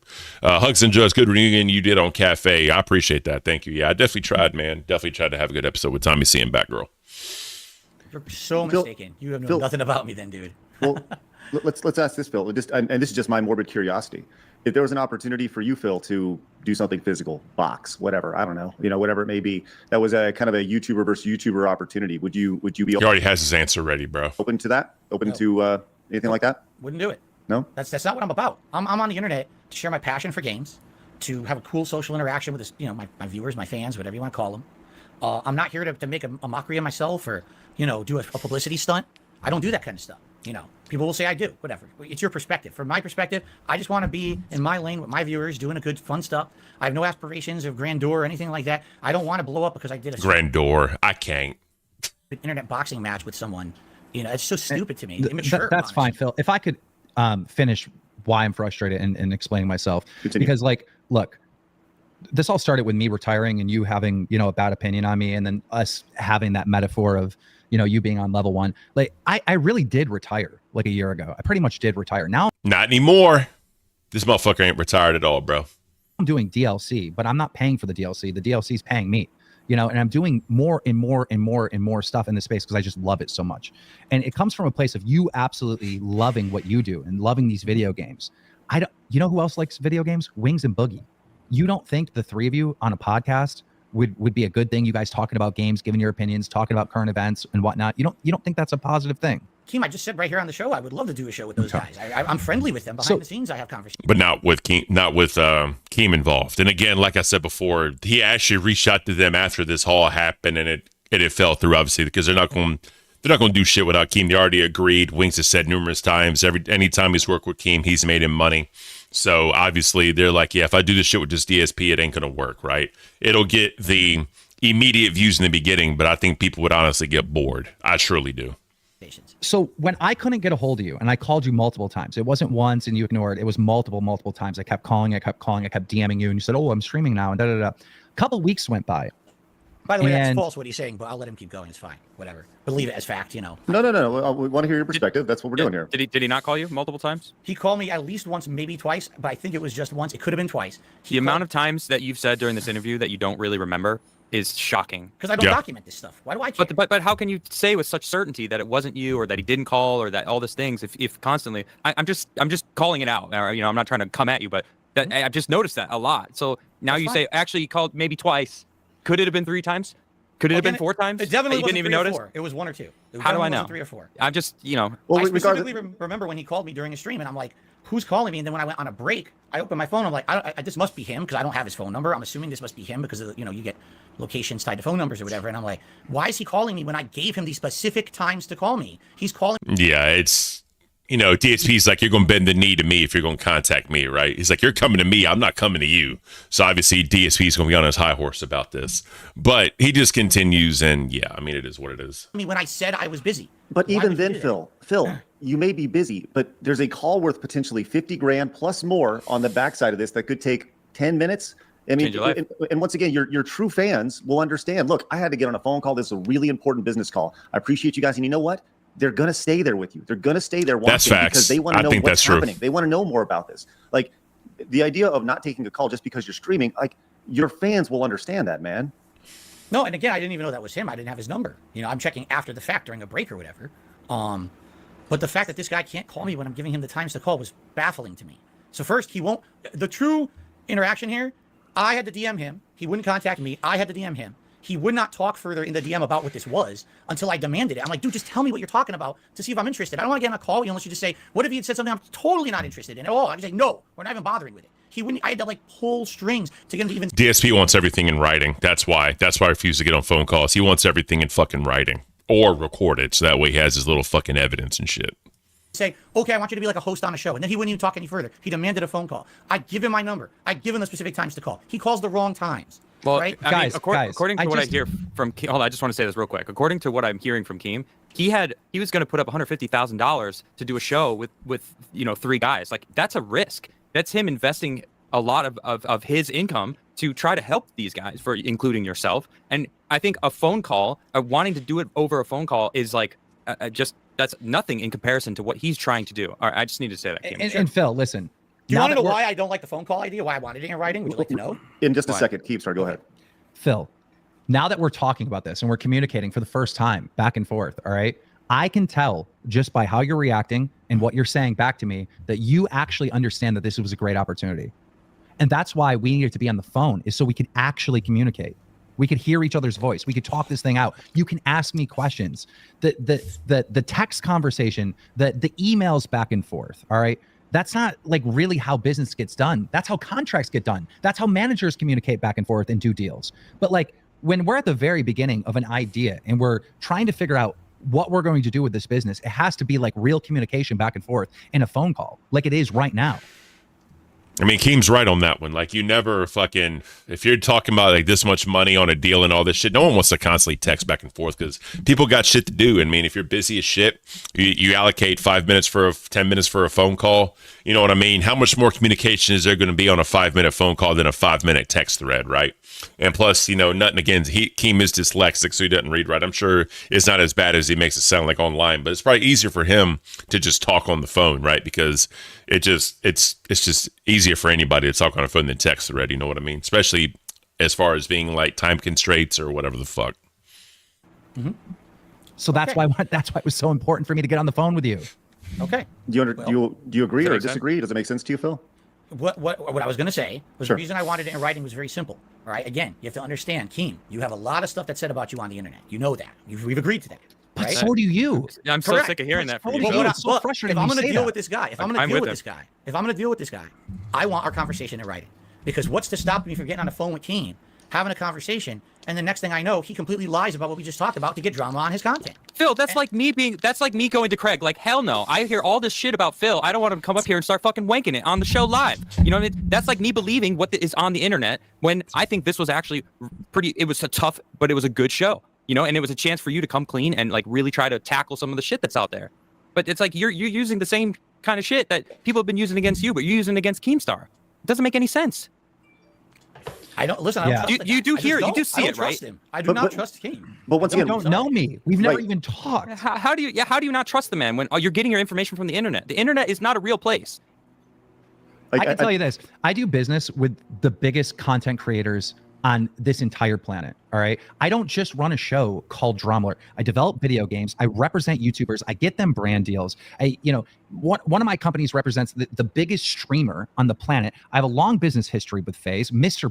Yeah, at the end of the day, I don't think Keemstar is just going to do shit to people. I mean, if he truly hates somebody, maybe. But Keemstar got so much shit to worry about. He ain't worried about a DSP phone call and like making it content. There's so much more shit he could do for content, especially the drama side of the internet when shit's always happening with, you know, creators, celebrities, whatever the fuck. He don't give a damn about a phone conversation with Phil and making it content. That's just not true. That's just not true. I'm sorry. Like, you don't know anything about me. You don't, right? But if we had a conversation and you got to learn about me and what I've done and the business opportunities that I've created for this industry for the last 15 years, your opinion of me would be wildly different than you watching a drama documentary about me, something that you're against. Like, you know, this is blood money, but that's where you got your information from. It talked a lot positively about you. Why do you think I watched a drama video about you? That's not what I watched. So it talked positively about me, but by watching it, you had a negative view of me. That doesn't. It's No, not I told adding you. up. I respect you immensely, but I don't know. After all, it's not just that. There's other things too. Other people that have said things about you and their dealings with you. I have to kind of be protective of myself and my business and my family. They're looping a little bit. I'm gonna skip ahead right before Keem leaves, and we'll move on. Dive into your personal life. You had an opportunity on this show, and I watched it, to just pull up the screenshot and show the WWE account, and you didn't do it. Your internet cut off. At that point, when your internet cut off and you were DDoSed and you were gone off stream, the opportunity is now gone. It's gone. So what he's talking about is they talked about his WWE Champions account. He said the one like the down from the rafters, they call me DSP or some shit, wasn't really his. They were like, can you just show a screenshot of your phone just so that way we can see, or send it to, like, if he didn't want to show it on screen or whatever, he could send it to Craig, and Craig would say that's not his account, and then it would have been over and done with. But DSP didn't want to do that because he said it's my Apple account, my information can get out there, people can do shit with this fucking WWE Champions account, which is not true at all. That's just not this further from the truth. But again, that's DSP not wanting to come clean about certain things. DSP wanted to control this whole entire narrative about the whole WWE things because that's one of his major detractor pain points that they got him, right? But it's just dumb. And my whole thing is, if DSP would have just sent the screenshot, Southern Craig would have said, all right, guys, this and this is not his account, and that's it, right? It would have been over and done with. He didn't do it. Opportunity's gone. That's what Keem's talking about, just to let y'all know. Because while your internet was out, you could have made a fake screenshot. All right. You're never, ever going to be able to prove what your WWE account was or is ever again, because people will say he just photoshopped it. He just made it up. You're never going to be able to prove that anyway. You had one opportunity to do it right away with these guys, and that was it. And you didn't take advantage of it, because I personally, watching it, and so did the audience, thought that you were lying. And if you are lying, if it is true and you're not being honest, if I were you, this is the best advice I could give you, right? It's just be like, look, this was my account. This is that. I would ask for a clean slate, and I would do things different, because this restarting level one over and over and over again is the root of all your problems, if that makes any sense. I appreciate the input. It's not true, so I'm not going to do that. But I appreciate the input. If it were true, I would. He lied. I think it was like a few months or maybe almost a year later, he finally came clean about it. He never said what the accounts were, but he finally came clean about how much he spends on WWE champions. So literally all of that was a lie. Literally. But fess up to it. Thank you guys. Thank you guys so much for having me on. Okay, sir, thanks. Appreciate it, man. I'll appreciate you hopping on. Really appreciate it. Definitely. All right. Hey, Phil, you've been throwing curveballs today, which I did not see coming. All right. So that's Keem and DSP's first conversation in person, or live face to face about the whole entire thing, right? So I think if I remember right, DSP actually went on DSP's show, and they interviewed he did an interview of Keemstar finally afterwards. Let me see the date on this just to keep in mind. So this is August 24th of 2024. This is after Locale Live already started, so we're not there yet. We'll definitely get to that in a later episode. But I was talking about the Boogie. Line it up again. Oh, shit. Damn it. Sorry. I was talking about the Boogie video that he put out talking about I Need Help. For those that haven't seen it, this is it right here. Let me get to it. Setting out back on this. This is it right here. And so this was 3 years ago, right? 2022. This is when he kind of made his return back to the internet. Once in the chat, if you've seen this, it has 406,000 views. I don't know if anyone has ever seen this shit. He interviewed Craig. Yeah, he did interview Craig. But that really didn't involve Locale Live. I'm trying to stick to Locale Live history. But that was the whole big thing with DSP. But this is the Boogie video he made. And this is him saying or asking, damn, Boogie can do a 1080p premium, but fucking side scrollers can't. Like, come on, bro. So let me know if y'all have seen this. Not happy about it, but here we are. So if you've been watching the channel lately, you know the last 3 videos I've uploaded were Francis videos, and that's by design. They're attention grabbers. They're polarizing. The algorithm likes it. So I'm trying to dig my way out of the hole that I currently find myself in.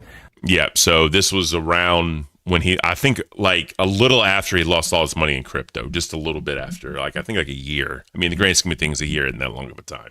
I know not everybody's a huge fan, but there's other reasons I'm making those videos as well. There's good and there's bad reason. And let me start off with the good.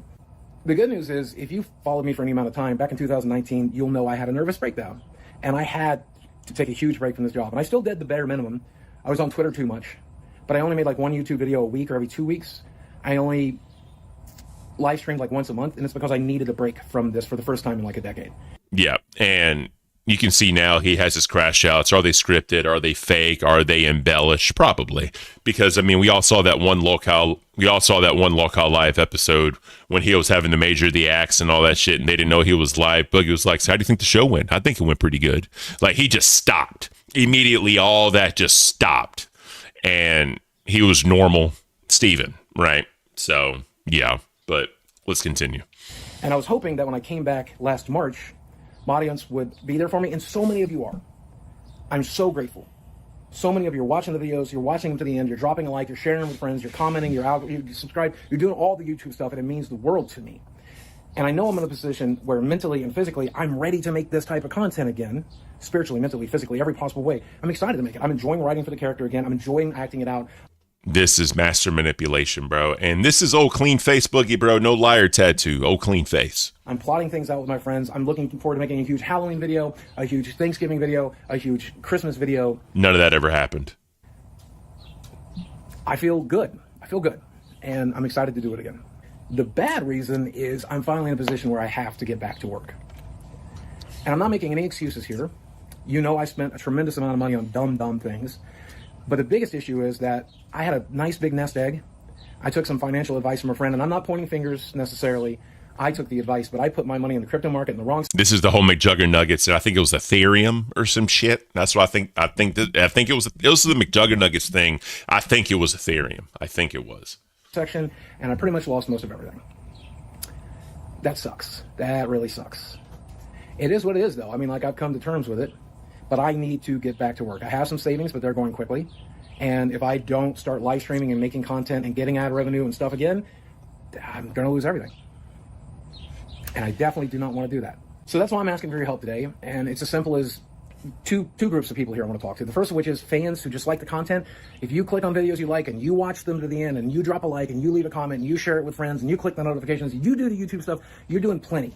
If that's all you want to do, if that's all you can do, I love you to death. You mean everything to me, right? There's a second group of people who might find themselves able to do a little more, and if you're one of those people, I'm asking for your help today too. So this is the snake oil salesman coming out of Boogie. This is the beg Boogie. This is the DSP version of Boogie about to come out. Do you like the t-shirts I have? This one's not in the merch lane shop yet, but there's several, and I'm making new designs all the time. And if you like a t-shirt, buy a t-shirt. I make like a $9 profit off of a $25 purchase. If you don't want to buy something from me directly, you can shop with one of my sponsors. That's always an option as well. If you like a product I'm selling, get involved with the sponsor, shop through them, and use my code. Thank you for subbing. I completely forgot about that. Fucking jump scared me. Yeah, Ethereum, yeah, he fucked up. He said that Boogie did say if he kept his money and he never pulled it out of Ethereum, he'd have over $10 million right now. So, yeah, Boogie did fuck up taking the money out that he did. Because I think if I remember right, this isn't like exact figures, but I think he said $750,000 he put in, and overnight it dropped down to $250,000 overnight. And then he pulled because he was like scared. So that's the thing with crypto. It's very volatile. It always goes up and goes down. I mean, it's up to people if they want to get into crypto. I never would because it just ain't it for me. But I mean, he did a crypto scam to try to make some money too. $10,000 he got for that little bullshit. So, but that's beside the point. If you're in a position where you only have like $1 or $5, you can super chat that when you like a video. You can. He's talking about the super thanks, right? He's talking about the super thanks. And I know I didn't show the screen. Good job, Boomer Report. He's talking about super thanks right now. So yeah. Pledge $5 a month, $10 a month on the channel membership program, and if you do that, if we can get up to like 100 members. Is that what caused the tension or beef that Boogie was saying on the solo stream with Mike? You need McJuggernuggets on the squash. I mean, that was part of it. And also the whole story fire thing where, like, you know, they were Keem, Boogie, and Mike kind of felt lied to because they thought that McJuggernuggets owned it when McJuggernuggets really didn't own it. There was another company that owned it. And it was like just a big miscommunication. They put in all this money, then they lost it all when McJuggernuggets ended up having to sell it, or they asked him for money and they never did, and McJuggernuggets felt backstabbed. I don't know the full and entire complete story, but Storyfire happened around the same time as the crypto thing did with the Ethereum. It was a little bit after that, I think, but yeah. I want to start making special clips and videos that'll stay member only for the people who want to see that stuff. Well, my way of saying thank you to you guys.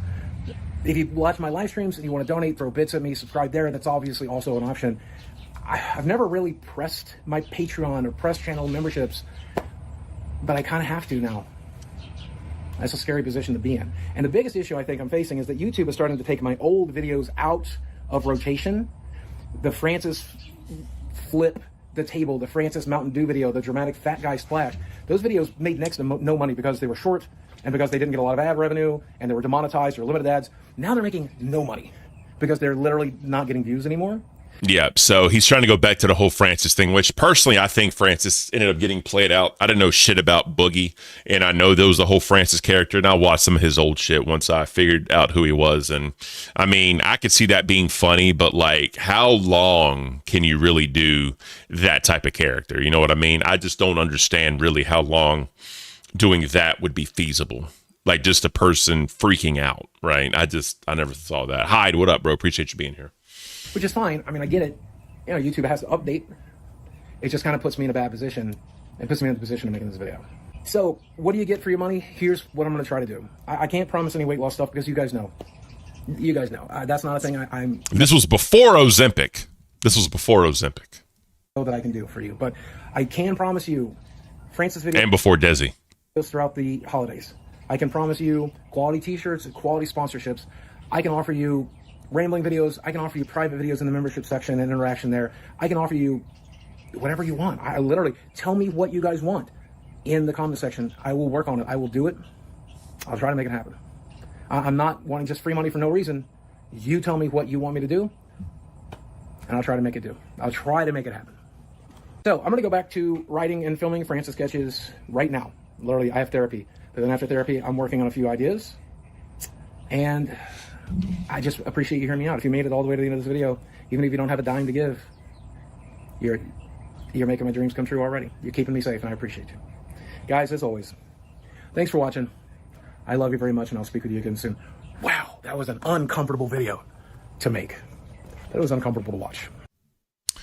Yeah, so I gotta do that. That was, a little bit of emotional manipulation. So, I mean, what are you going to do, right?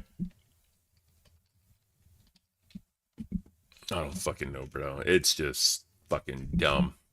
All right, so we're gonna go back to Twitter, right? So again, this was after the Stuttering Craig interview and all that shit, right? So Wings and Boogie are at level 2, DSP's at level 1. So this is after that picture. This is after they had agreed to do the Locale Live podcast, and it wasn't quite Locale Live yet, but you know it is what it is. DSP is upset. He blocked him again. DSP's coming to Netflix soon. Happy birthday, DSP. This was actually hilarious. One of his trolls actually did this. And a happy 41st birthday to Phil from Renton. Wishing you a chill, positive day. This was Phil's O-face from the May 1st burst. That's what this was. So this is the type of shit his trolls did. Pro wrestling, video games, iced coffee, and authentic Italian cuisine. Because he claims to be Italian, but he's not really Italian. Love the whole family. It's just that fucking this fucking nightmare fuel, bro. Like, imagine if they did like a jump scare game and like fucking his face jumped out at you. It's fucking nightmare fuel, bro. I don't give a fuck. Oh man. So this is the Keemstar show. Oh yeah. So let's check this out. Keemstar, our DSP responds. Your ability point. This was in DSP's chat, right? Titles here of leveling up. So, okay. Yeah, I don't think anyone gives two shits about what Keemstar does. You fucking come to my chat and try to derail. You're already blocked and you're not coming back. Nobody gives a fuck about Keemstar, including me. You could just shut the fuck up about it and never bother me ever again. Thanks. Okay. I got a $1.50 tip. There it is, bro. There it is. So, and then here we are, May 5th. Boogie and Wings doing the Locale podcast without DSP. So again, this is before they got fucked over. And then we continue up for DSP has 40 hours to apologize to the Locale podcast, and things work out. We have a long list of investors, brand deals, fans, stream deal offers, and interest from other creators to be a guest on the pod. Boogie Wings, whoever the third host is going to get paid. So this is before they even knew Tommy C was going to be the third. So Villa's causing confusion online with his fabrication timeline. Let me be crystal clear. DSP was kicked from the podcast, not responding to emails. He's made multiple videos responding and still hadn't responded to important emails. We cannot work with someone this slow. We set up interviews with DSP family and friends. So yeah, this was them going after, I don't know what really ever happened with this. I don't think they really ever got anybody on. I know they're trying to get like his aunt or some shit because his aunt fucking hated him. And I think the aunt reached out, or they reached out to the aunt, some shit like that. And then, yeah, so this is Wings and his donations. He's just shitting on DSP more. DSP totally unprovoked, talked ill about me when I'm retiring. Again, you didn't retire. After that, he was hurting for money, so I offered him $50K on a podcast. After that, I had a peaceful chat. Boom. After that, 24 hours later, he's talking smack. After that, he tried to steal my podcast idea. This is where he talked to Boogie and Wings behind the scenes, trying to start a podcast without Keem, and just wanted them involved in it. And then, this was DSP talking about Locale Live. This was November 20th. This was after the first episode aired. Because I'm the Lolcow, right?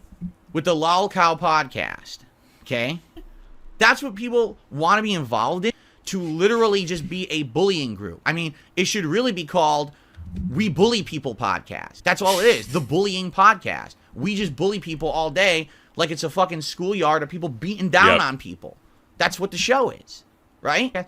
There's no respect. There's no intention of actually helping people or doing something positive. That's a toxic show. That's the point. Boogie and Wings, they shop at Walmart, right? Anything to get ahead, anything to make a buck, anything to fucking get them to a position where they're doing something because they need that, right? Yeah, so, yeah, this is him basically shitting on them for shopping at Walmart. Because Phil had this whole thing about shopping at Walmart. He didn't like the idea of it. He hated it. Whatever, I don't give a fuck. But yeah, this is him just shitting on Boogie and Wings for taking the easy way out and doing the podcast. I don't need that. I'm successful. I have a business. Except that last night I got the notification that I have no money, and I was like, that really sucks. You know, every day the money I get from tips I'm transferring to my bank account. So essentially I'm overdrawn. Oh yeah. This is them shitting on him for being successful, but he's talking about overdrawing his banking account. them to tell me that I have that, the notice that you're, no balance or whatever. When you're watching that lol cow show, oh yeah, I'm milking people today. Like, huh? Like what? You think that's fine? You're milking a human. Okay? Not even for sus, you're not milking them for milk, you're milking them for profits, for money. You're dehumanizing the person. You're literally categorizing them as an animal. The name of the show is the Lol Cow Show or the Lol Cow Podcast because I'm the Lol Cow, right? Yeah, so he didn't get it right. And there was this whole big thing about Wings versus DSP winner take all 1v1. So this is a little bit after the podcast started. Dear Dark. We're going to play this, and then we're going to basically kind of end it here as far as the history. Then we're going to dive into it more later. But let's hear this. Side Phil, DSP. I owe you an apology. I do. Last night, I was just being a hater, and worse than that, I was being hypocritical. For those of you that don't know the context, we were watching a Review Tech USA exposed documentary last night. There was this section that came up between DSP and Review Tech USA, and my chat was spamming. DSP is king because he's having a redemption arc right now because of the casino. And I basically said something along the lines of, you guys can all have this little troll that he's king, but that guy's still a loser and he's going to remain a loser. He's always going to be on level 1, And this morning I woke up thinking about that and I'm like, I am just being a fucking hater. But more than that, I'm being hypocritical. What is LolCal Live, right? Part of it is redemption arc for Wings and Boogie. You know what I mean? Yeah, so that's kind of the whole thing. I mean, really nothing else came from this. So I'm just going to finish it out. Why am I hating on someone else having a redemption arc moment? That was a fun stream. That didn't sit right with me. So I owe you an apology, Darkside Phil. I may think in my head that you're not going to take advantage of this opportunity and you're going to end up right where you are. Which he did. DSP exactly did because, Casino ended up fucking him over and shitting on him after the fact, right? But I shouldn't hope that. I shouldn't put that energy out there, right? So yeah, I know we have our differences and whatnot, but I was wrong to shit on you last night and shit on the moment that you're having, and I apologize. Yep. So, and then that's just whatever it is. So that leads us to, again, that happened kind of after the fact, but I just wanted to show that because it did involve DSP, and DSP was supposed to be in there in the beginning, right? That's why I wanted to show that. So we're gonna go into the teaser, right? This was the very first thing that was shown because obviously, Tommy C was on there. We got to do this. We got to line it up again. And no one knew that until it was actually going to happen. But, it is what it is. Fucking, let me see where we at. Here we go. All right. Let's get to it. We got to do this. We got to line it up again. And on 3. When I say the look at how young he looks. It's 2 years ago, right? Old Tommy C. Word 3, clap into your microphone. Can we all handle that? All right. 1, 2, 3. Do it again. 1, 2, 3. You guys line up? Think we're good? I don't know, man. I tried. All right. When I say the word 3, I'm going to clap to my microphone. Okay. 1, 2, 3. Did you? It just wasn't it, bro. But you just couldn't handle it. Boogie, did you even attempt to clap? Yes, you can see it on the video if you don't believe me. All right, sure. That's good. Well, if you can see your hands, it's probably easy to line up. All right. Well, we're not using an app that does that, unfortunately, but maybe we'll figure it out next week. Maybe there's a way we can see each other. I don't think that's going to happen. I think this is the way they want it, and this is the way we're going to do it. Well, I'm just saying there might be a way for us to backwards engineer still seeing me able to see each other. I think we probably could do live. If this thing gets popular, we probably could do live. It's not as big a deal, Boogie. We'll just do it the way they want to do it. No, I'm just saying maybe there's still a way we can fight. So why do you care? Yeah. I'm just saying all you got to do is send the video, and that's it. Well, Tommy said I can't see you, so I'm like, well, maybe next week we'll find a way to where you can. That would be cool. That's all I'm saying. I don't know what's wrong with what I'm saying, but I was just saying that maybe next week we can find a way let me we start can the show. see each Right? other. Let me start the show. I know what I'm saying is wrong. I never do. You didn't say anything wrong. You're perfect. You're always perfect. Well, I'm far from that. I have to get in a good mood. I have to get in a jokey mood. So you can do this all you want. You're not ruining my day. All right. Are you all ready? Hey, everybody. Welcome to LolCal Live. I know you've been waiting for it. This is what is going to be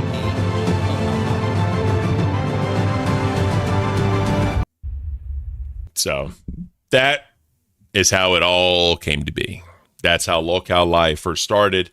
That was the teaser. And if I remember right, let me see something real quick. Let me see something really quick. I had a dream of here we go. So we're going to play this one more thing, and then we're going to end it here. We're going to play one more thing. One more thing. Hello, ladies and gentlemen. My name is Keemstar, and I had a dream. I had a dream of getting DSP, Wings of Redemption, and Boogie 2988 on a Like the worst fucking photos of the three of them. It's fucking beautiful. podcast, the Locale Podcast. The entire internet loved this idea. What's that? Joe Hertz? Joe Hutz with the 5. Man, the nostalgia not many of us remain from pre-cancer. I'm telling you, bro, so much shit happened before the cancer arc. And a lot of people came in during the cancer arc, right? But so much shit happened beforehand. That's why I'm doing this. Because I want people to know the history of the LCU, history of Locale Live, and how it all started, right? And again, since I know literally everything, I can go back and tell the stories and all that other shit, right? So, but let's continue.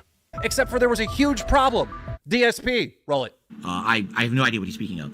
I have not spoken with Keem about being on any podcast ever, nor will I. There is no Lolcow cast, period. There's a history with Keemstar where, over the years, this guy's a horrible reputation on YouTube. He had been pretty nasty to me a few times, tweets and things like that. So we have a little bit of bad blood there. The whole idea of me, him, and Wings being on a podcast that was going to have Keemstar's involvement, and I guess Boogie still has some resentment there where he's upset. I cost him and Wings $50,000.